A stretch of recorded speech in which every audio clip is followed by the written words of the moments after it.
23 years. That's how long I've spent inside operating rooms, cutting through chest walls, bypassing blocked arteries, repairing hearts that had been quietly failing for decades before anyone noticed. And in all that time, the one thing that showed up on almost every patient's chart, the one common thread running through stroke victims, kidney failure cases, and heart attack survivors, wasn't smoking. It wasn't obesity. It wasn't even genetics. It was unmanaged blood pressure. The number on the cuff that everyone sees but almost nobody takes seriously until something catastrophic happens. I've watched people survive surgeries that should have killed them. I've also watched people die from conditions that were entirely preventable. And the difference, more often than not, came down to what they did or didn't do in the years before they ended up on my table. Today, I'm going to give you a 10-minute protocol, 3 steps, every morning. And if you're over 60, this is the most targeted, most evidence-supported thing you can add to your day. Not a supplement, not a device, not another prescription. 10 minutes of the right actions done in the right sequence, aimed directly at the 3 biological mechanisms that drive blood pressure up after 60. Stay with me because the way this works, the actual science behind it, is going to change how you think about this problem entirely. Here's what nobody explains clearly enough. Blood pressure doesn't rise because of one thing. It rises because of a convergence of things happening simultaneously inside your body. Your arteries stiffen, your nervous system gets stuck in a state of chronic, low-level tension. Your blood thickens slightly from years of mild, unnoticed dehydration. And all 3 of those things push your numbers higher every single day. The medications most doctors prescribe, and I prescribe them too, this isn't anti-medication. They each target one of those 3 problems. One drug relaxes vessel walls. Another manages fluid volume. Another slows the heart rate. Each one is a precise instrument aimed at a single target. But here's the question nobody asks. What if you could address all 3 simultaneously, naturally, in 10 minutes, with nothing but your own body? That's exactly what this protocol does. And it works better after 60 than at any other age. Not because your body is failing, but because the mechanisms it targets become more dominant the older you get. Your arteries have had more decades to stiffen. Your nervous system has had more years of chronic stress to lock into. Your thirst signals have grown less reliable. The protocol meets you exactly where your biology is right now. Let's start with what happens to your arteries as you age, because this is the foundation of everything. When you were young, your arterial walls were made of tissue that behaved like fresh elastic. Your heart pumped blood outward, the arteries expanded to accommodate that surge, and then snapped back, propelling blood forward into the circulation. That elastic recoil was doing work. It was helping your heart. It was keeping pressure regulated. But over decades, the protein structures inside those walls, the elastin, the collagen architecture, they change. They calcify slightly. They cross-link. The walls thicken from the inside. And an artery that cannot expand properly creates pressure the same way a kinked pipe creates pressure. More resistance, higher numbers. Standard exercise helps your heart. Walking builds cardiovascular fitness. Cycling improves endurance. But here's what most cardiologists, including many of my colleagues, don't tell patients clearly enough. Traditional cardio does not directly target arterial stiffness. It increases cardiac output without specifically addressing the elasticity problem in the vessel walls. So your heart gets fitter while your arteries remain rigid. And you wonder why the numbers don't move. This is where the first step of the protocol breaks from everything you've been told before. Isometric exercise. That's the starting point, 6 minutes. And if you've never heard of this in the context of blood pressure, that's not surprising because the research on it is newer and it hasn't filtered down into the standard advice most people receive. But the data is extraordinary. A major analysis published in 2023 in the British Journal of Sports Medicine compiled results from over 200 individual studies examining different exercise types and their measurable impact on blood pressure. Isometric training, exercises where your muscles contract hard and hold without movement, produced the largest reductions of any category tested. Larger than aerobic cardio, larger than resistance training. The average drop in systolic blood pressure for older adults doing consistent isometric work was in the range of 8 to 12 points. To put that in clinical terms, that's the pressure reduction you'd expect from adding a second medication, from not moving, from just holding still while your muscles work. The mechanism is elegant once you understand it. When you hold a wall sit, your leg muscles contract and sustain that contraction. Blood flow through those muscles gets restricted temporarily. And then, when you release, the circulatory system floods back in. The vessels that supply those muscles are forced to dilate rapidly. Do that repeatedly over weeks, and you are essentially training the smooth muscle cells inside your artery walls to become more responsive, more flexible, more capable of the elastic recoil that keeps pressure down. It is targeted physiotherapy for your vascular system. Here's the protocol for step 1. 6 minutes total, no equipment, no gym. Your living room floor is sufficient. Start with a wall sit. Back flat against the wall, feet out in front of you, thighs parallel to the ground. Hold that position for 2 minutes. While you hold it, breathe continuously, in and out, slow and natural. This part is not optional. If you hold your breath during an isometric contraction, your intrathoracic pressure spikes and your blood pressure temporarily surges. You will undo everything you're trying to accomplish. Breathe. After the wall sit, move directly into a forearm plank. Elbows under shoulders, body forming a straight line from heels to head. Hold for 2 minutes. Same breathing rules apply. Then return to the wall sit for a final 2 minutes. 6 minutes. Done. If you are new to this and 2 minutes sounds impossible, begin with 30 seconds per position and add 15 seconds each week. Your tendons and muscles need time to adapt. Rushing this stage is the mistake that causes people to quit by week 2. Start small. Build deliberately. The results compound over time. Step 2 begins immediately after.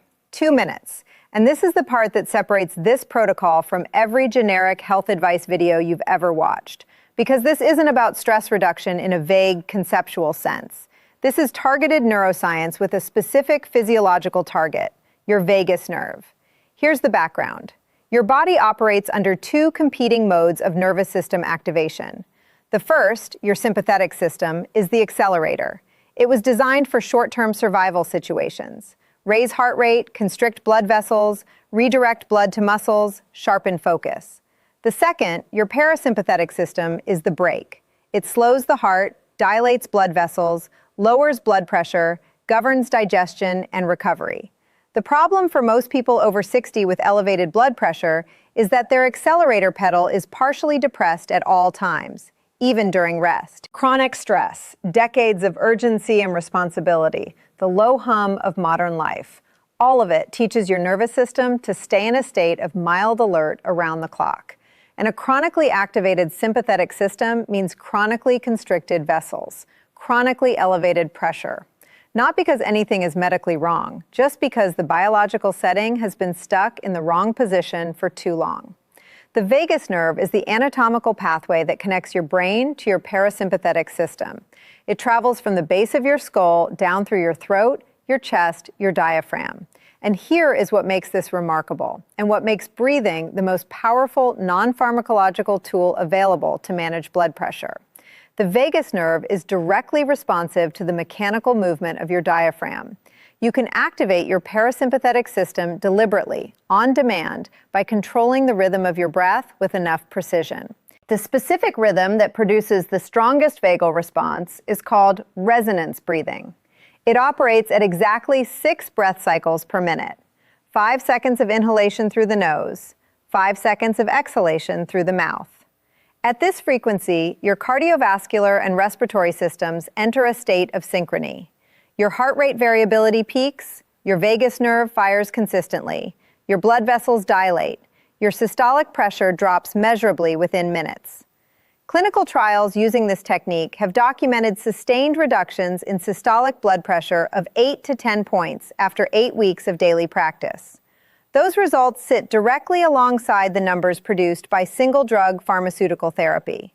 For 2 minutes a day in a chair. So when you finish step 1, you sit down.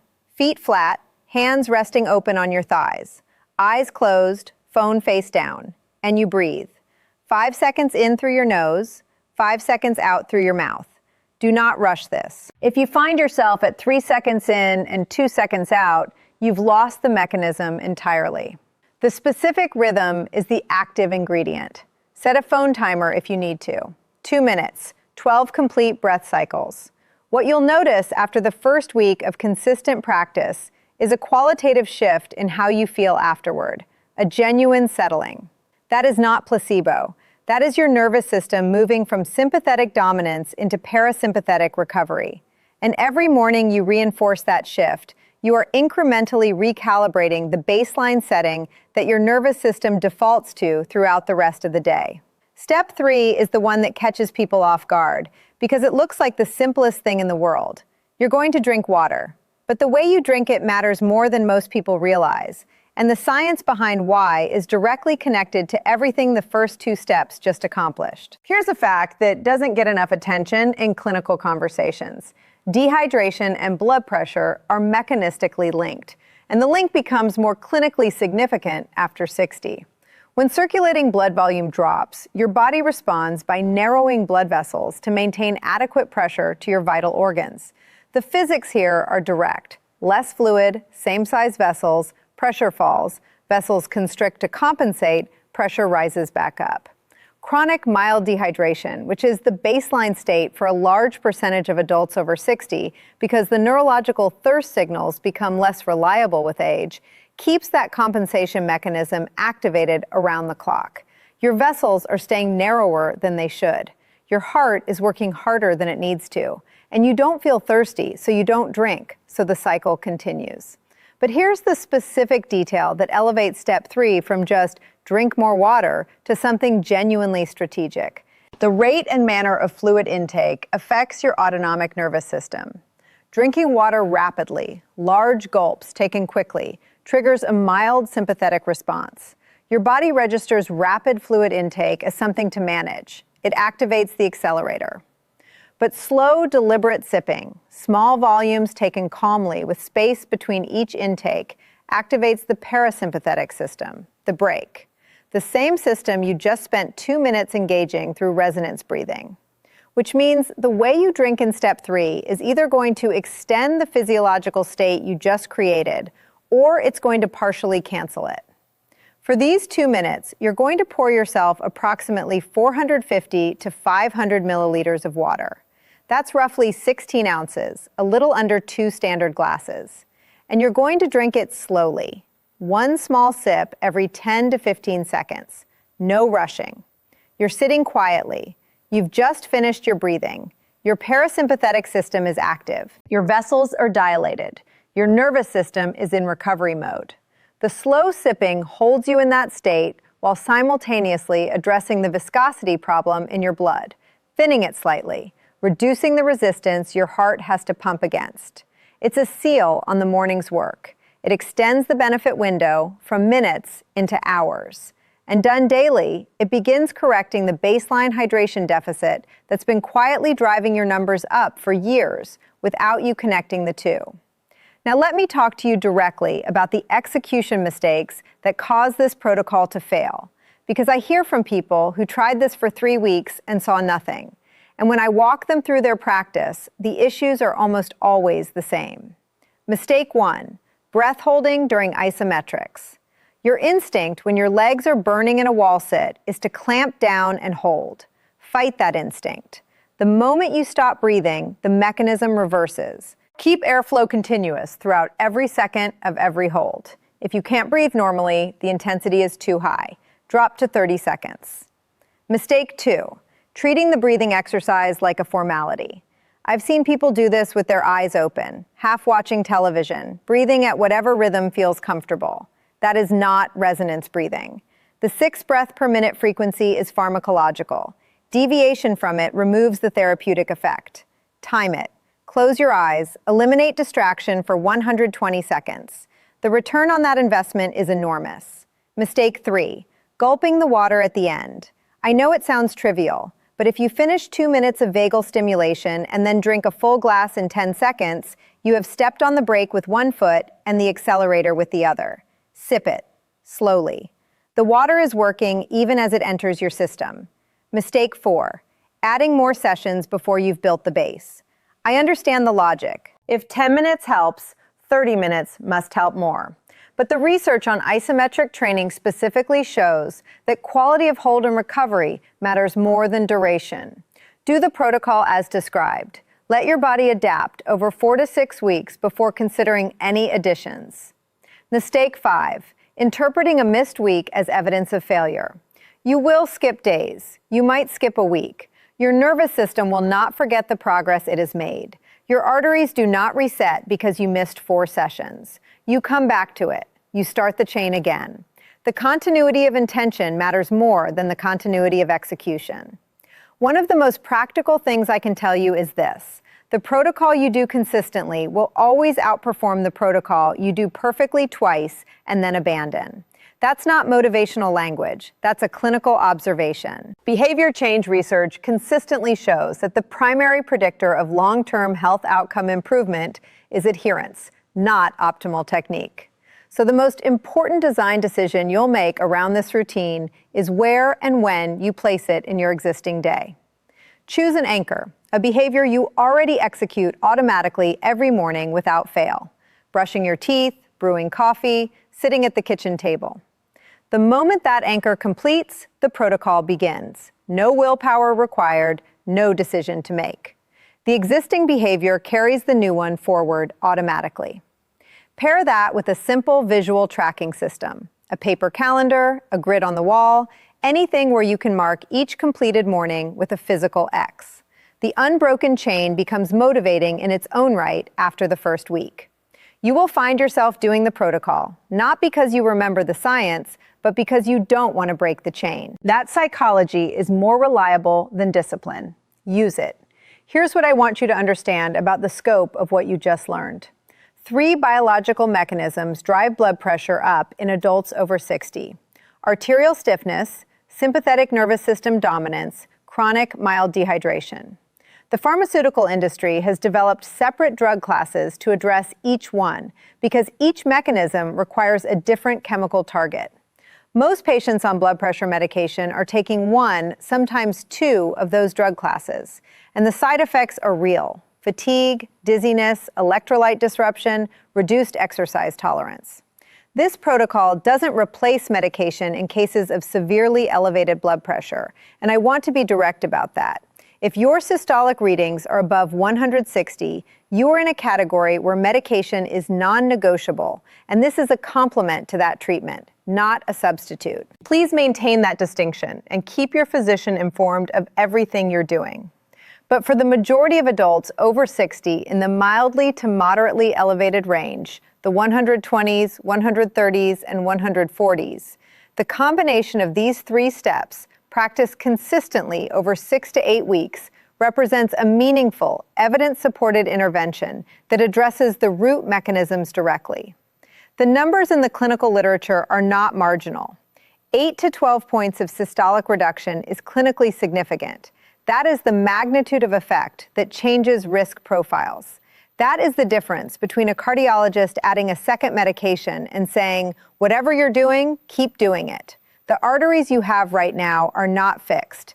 They are not a permanent reflection of every meal you've eaten and every stressful year you've lived. The smooth muscle cells inside those walls still respond to stimulus. Your vagus nerve still fires when you give it the right frequency. Your blood still changes viscosity when you hydrate it properly. Your biology is still listening. It is still adaptable. It just needs different signals than the ones it's been receiving. 10 minutes every morning, 6 minutes of isometrics, 2 minutes of resonance breathing, 2 minutes of slow, deliberate hydration. Stack it onto something you already do. Track it on the wall. Start smaller than you think you need to, if you need to. Give it 6 weeks before you assess. The mechanism is real, the research is solid, and the investment, 10 minutes of your morning, is the most asymmetric trade available to you right now.